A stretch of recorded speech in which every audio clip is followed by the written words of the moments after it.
Welcome back, AFA, to the second in a series of 4 videos that we're making so that we can try to get caught up. So this video is going to focus on the reading for Monday, June the 16th.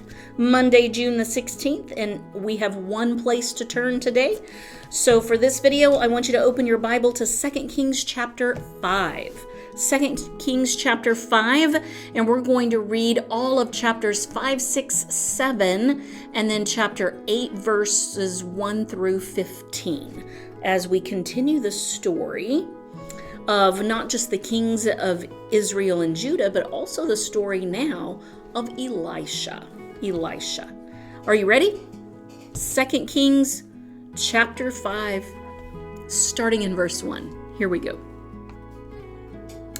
Now Naaman, the captain of the army of the king of Aram, was a great man with his master, and highly respected, because by him the Lord had given victory to Aram. The man was also a valiant warrior, but he was a leper. Now the Arameans had gone out in bands and had taken captive a little girl from the land of Israel, and she waited on Naaman's wife. She said to her mistress, "I wish that my master were with the prophet who is in Samaria. Then he would cure him of his leprosy."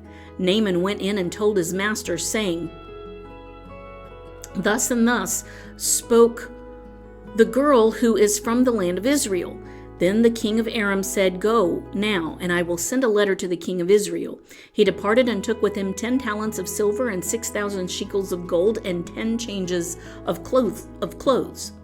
Verse 6.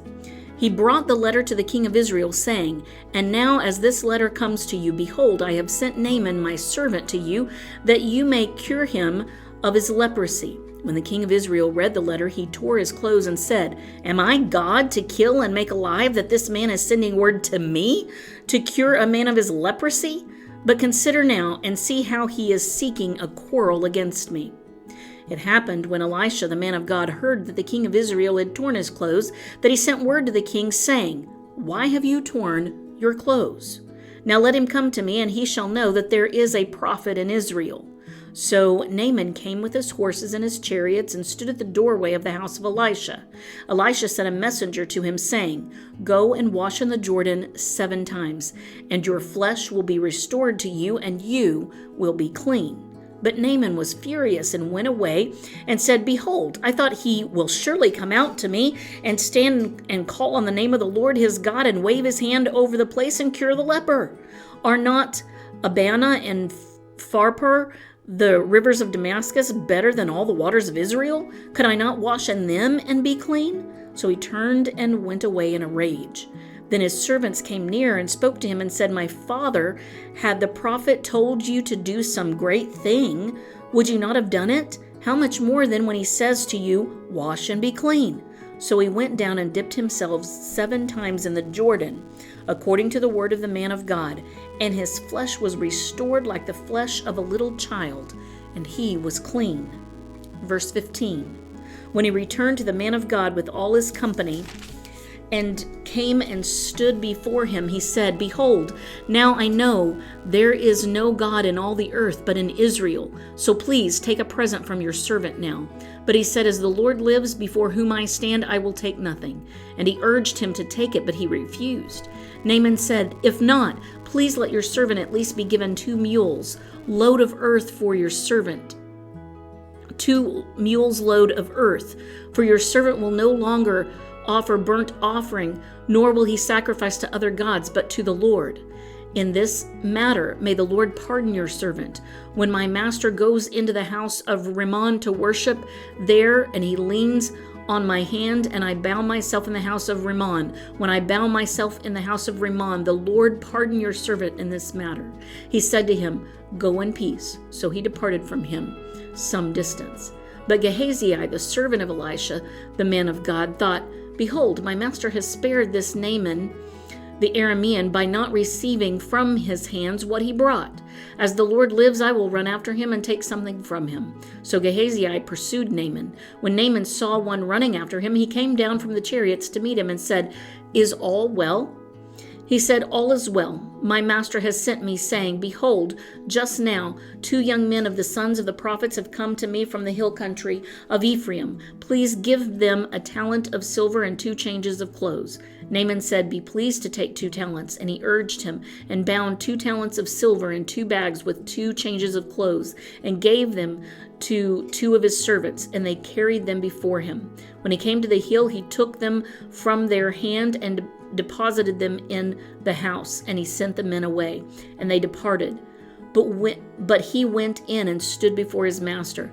And Elisha said to him, "Where have you been, Gehazi?" And he said, "Your servant went nowhere."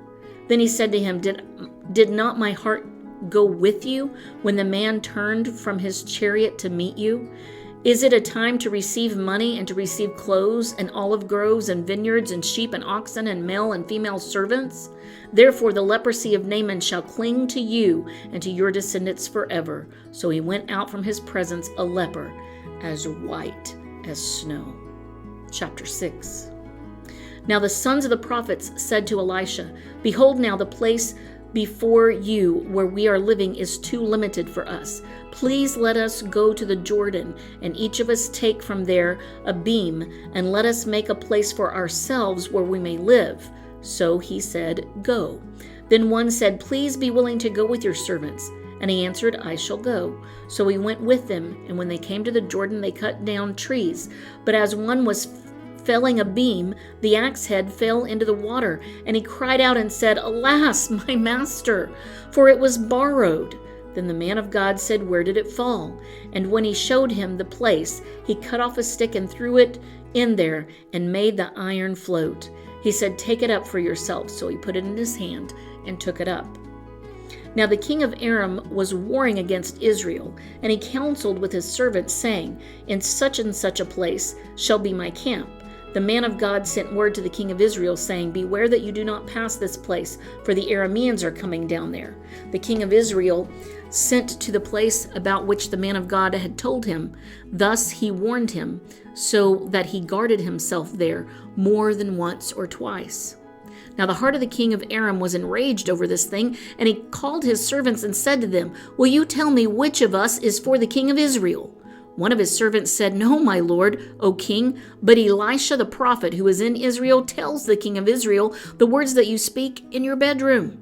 So he said, "Go and see where he is, that I may send and take him." And it was told him, saying, "Behold, he is in Dothan." He sent horses and chariots and a great army there, and they came by night and surrounded the city. Now when the attendant of the man of God had risen early and gone out, behold, an army with horses and chariots was circling the city. And his servant said to him, "Alas, my master, what shall we do?" So he answered, "Do not fear, for those who are with us are more than those who are with them." Then Elisha prayed and said, "O Lord, I pray, open his eyes that he may see." And the Lord opened the servant's eyes, and he saw, and behold, the mountain was full of horses and chariots of fire all around Elisha. When they came down to him, Elisha prayed to the Lord and said, "Strike the people with blindness, I pray." So he struck them with blindness, according to the word of Elisha. Then Elisha said to them, "This is not the way, nor is this a city. Follow me, and I will bring you to the man whom you seek." And he brought them to Samaria. When they had come into Samaria, Elisha said, "O Lord, open the eyes of these men that they may see." So the Lord opened their eyes, and they saw, and behold, they were in the midst of Samaria. Then the king of Israel, when he saw them, said to Elisha, "My father, shall I kill them? Shall I kill them?"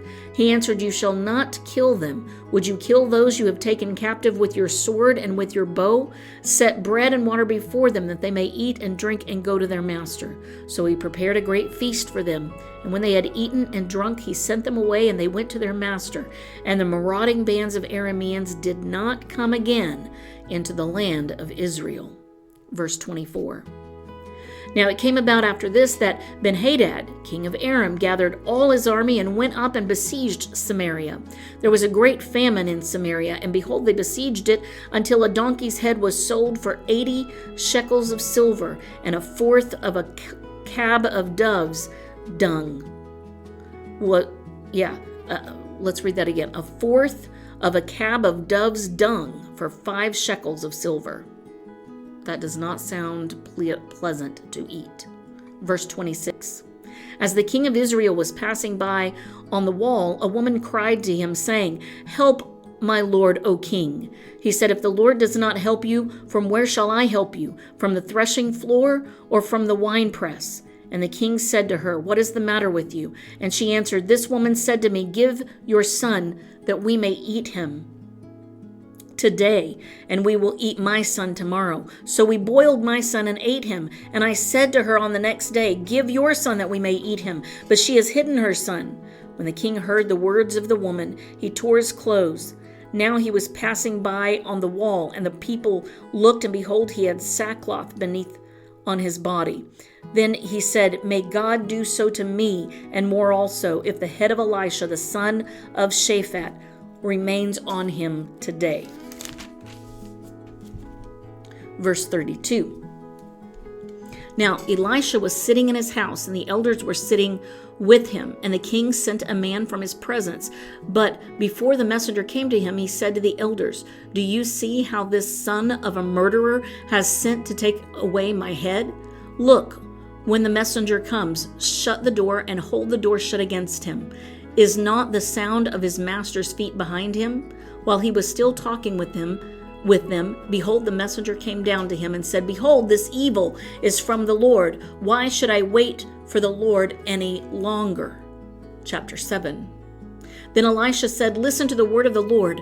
Thus says the Lord, tomorrow about this time, a measure of fine flour will be sold for a shekel, and 2 measures of barley for a shekel, in the gate of Samaria." The royal officer on whose hand the king was leaning answered the man of God and said, "Behold, if the Lord should make windows in heaven, could this thing be?" Then he said, "Behold, you will see it with your own eyes, but you will not eat of it." Verse 3. Now there were 4 leprous men at the entrance of the gate, and they said to one another, "Why do we sit here until we die? If we say we will enter the city, then the famine is in the city, and we will die there. And if we sit here, we die also. Now therefore come and let us go over to the camp of the Arameans. If they spare us, we will live, and if they kill us, we will but die." They arose at twilight to go to the camp of the Arameans. When they came to the outskirts of the camp of the Arameans, behold, there was no one there, for the Lord had caused the army of the Arameans to hear a sound of chariots and a sound of horses, even the sound of a great army, so that they said to one another, "Behold, the king of Israel has hired against us the kings of the Hittites and the kings of the Egyptians to come upon us." Therefore they arose and fled in the twilight, and left their tents and their horses and their donkeys, even the camp just as it was, and fled for their life. When those lepers came to the outskirts of the camp, they entered one tent and ate and drank, and carried from there silver and gold and clothes, and went and hid them. And they returned and entered another tent and carried out from there also, and they went and hid them. Verse 9. Then they said to one another, "We are not doing right.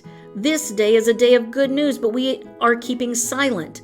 If we wait until morning light, punishment will overtake us. Now therefore, come, let us go and tell the king's household." So they came and called to the gatekeepers of the city, and told them, saying, "We came to the camps of the Arameans, and behold, there was no one there, nor the voice of man, only the horses tied and the donkeys tied, and the tents just as they were." The gatekeepers called and told it within the king's household. Then the king arose in the night and said to his servants, "I will now tell you what the Arameans have done to us. They know that we are hungry. Therefore they have gone from the camp to hide themselves in the field, saying, 'When they come out of the city, we will capture them alive and get into the city.' One of his servants said, 'Please let some men take 5 of the horses which remain, which are left in the city. Behold, they will be in any case like all the multitudes of Israel who are left in it. Behold, they will be in any case like all the multitude of Israel who have already perished. So let us send and see.' They took therefore 2 chariots with horses, and the king sent after the army of the Arameans, saying, 'Go and see.' Then they went after them to the Jordan, and behold, all the way was full of clothes and equipment, which the Arameans had thrown away in their haste. Then the messengers returned and told the king. So the people went out and plundered the camp of the Arameans. Then a measure of fine flour was sold for a shekel, and 2 measures of barley for a shekel, according to the word of the Lord. Now the king appointed the royal officer on whose hand he leaned to have charge of the gate. But the people trampled on him at the gate, and he died just as the man of God had said, who spoke when the king came down to him. It happened just as the man of God had spoke to the king, saying, 2 measures of barley for a shekel, and a measure of fine flour for a shekel will be sold tomorrow about this time at the gate of Samaria. Then the royal officer answered the man of God and said, Now behold, if the Lord should make windows in heaven, could such a thing be? And he said, Behold, you will see it with your own eyes, but you will not eat of it. And so it happened to him, for the people trampled on him at the gate, and he died. Chapter 8, verses 1 through 15. Now Elisha spoke to the woman whose son he had restored to life, saying, Arise, and go with your household, and sojourn wherever you can sojourn. For the Lord has called for a famine, and it will even come to the land for 7 years. So the woman arose and did according to the word of the man of God. And she went with her household and sojourned in the land of the Philistines 7 years. At the end of the 7 years, the woman returned from the land of the Philistines, and she went out to appeal to the king for her house and for her field. Now the king was talking with Gehazi, the servant of the man of God, saying, Please relate to me all the great things that Elisha has done. As he was relating to the king how he had restored to life the one who was dead, behold, the woman whose son had restored to life appealed to the king for her house and for her field. And Gehazi said, My lord, O king, this is the woman, and this is her son, whom Elisha restored to life. When the king asked the woman, she related it to him. So the king appointed for her a certain officer, saying, Restore all that was hers, and all the produce of the field from the day that she left the land, even until now. Verse 7. Then Elisha came to Damascus. Now Benhadad, king of Aram, was sick, and it was told him, saying, The man of God has come here. The king said to Hazael, Take a gift in your hand and go meet the man of God, and inquire of the Lord by him, saying, Will I recover from this sickness? So Hazael went to meet him and took a gift in his hand, even every kind of good thing of Damascus, 40 camels, loads. And he came and stood before him and said, Your son, Benhadad, king of Aram, has sent me to you, saying, Will I recover from this sickness? Then Elisha said to him, Go say to him, You will surely recover. But the Lord has shown me that he will certainly die. He fixed his gaze steadily on him until he was ashamed, and the man of God wept. Hazael said, Why does my Lord weep? Then he answered, Because I know the evil that you will do to the sons of Israel. Their strongholds you will set on fire, and their young men you will kill with the sword, and their little ones you will dash in pieces, and their women with child you will rip up. Then Hazael said, But what is your servant? Who is but a dog that he should do this great thing? And Elisha answered, The Lord has shown me that you will be king over Aram. So he departed from Elisha and returned to his master, who said to him, What did Elisha say to you? And he answered, He told me that you would surely recover. On the following day he took the cover and dipped it in water and spread it on his face, so that he died. And Hazael became king in his place. And that is the reading for this portion, for this video. Hazael is now the new enemy, the king of Aram, and according to Elisha's word, he is going to cause great harm to the people of Israel. Join me on the next video as we continue this story. I'll see you then.